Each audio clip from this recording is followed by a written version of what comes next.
So studies have found that women are more likely to experience chronic pain in general, and on average, their pain lasts longer. But of course, right, Jenny? Lucky for us. Right.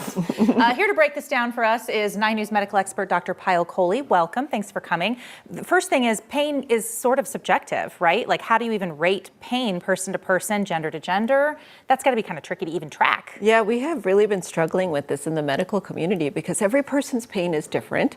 And we know that pain is not just a signal from the injured tissue to the brain, it's a sensory experience in the brain. So you think about how you feel pain, obviously the biological mechanisms, like you stub your toe, it sends a signal to your brain, but it's also what your cultural background is, right? So some people have a higher pain tolerance, some people have a lower, some people are more expressive of their pain.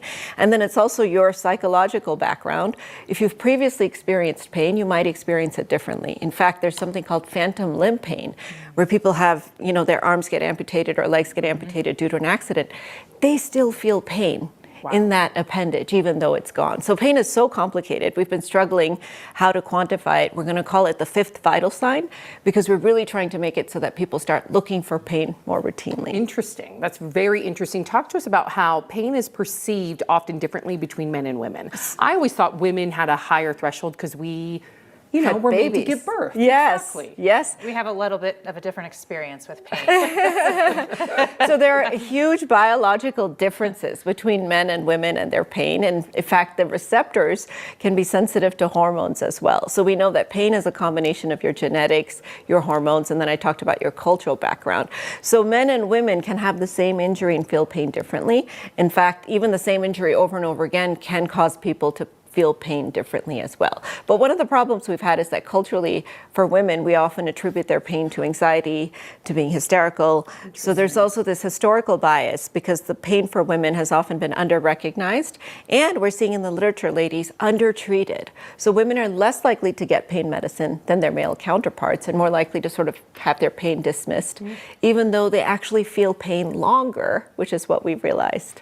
I think today people are also very nervous about treating pain because of what we saw with the opioid epidemic for 10 years. So I'm just curious, we have this information, we understand the differences in how women have historically received treatment, and now we have a generation that's scared of pain treatment. What do we do with this information? I think we really have to figure out how to address it in a way that's standardized and objective, because what you don't want to do, and here's the kind of downside of calling pain the fifth vital sign, is you're putting too much emphasis on it.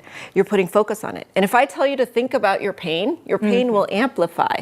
Whereas if I distract your brain to think about something else, the pain actually reduces. So there are ways to treat pain that are not necessarily pharmacologic, and they're behavioral and they're cognitive. And so I think more focus on that, less so much on you can't feel any pain at all. Because I know when you get admitted to the hospital, the nurses say, we don't want you to have any pain. Some pain is protective.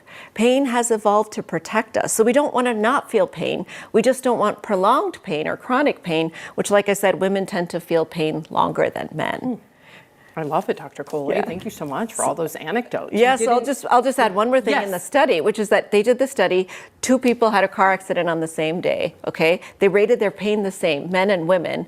The women's pain lasted longer. And they actually found a biological reason for why, which is a chemical called IL-10 that's turned off by testosterone. That's modulated by testosterone. So we're now thinking, should we start thinking about using things like testosterone patches to treat women's pain, which lasts longer? And they replicated this in mice models. So I think we have a lot to learn about pain, but the fact that a male mouse and a female mouse exposed to the same injury, having the same levels of pain, the female mice's pain lasts longer, tells us that there's something biological here. I'm also laughing as we're talking about this. This is very serious business, but women at home are watching this just like, told you. Yeah, exactly. There's like your point of the cultural take on this. I do think that's just like in the lexicon today of we laugh about this. Yes, we do. When my husband gets a cold, he's on the couch. I'll let you say it. Despite his testosterone, which makes his pain last less. That's exactly right, Dr. Kohli. Well, we appreciate you as always. Thank you so much. Thank you.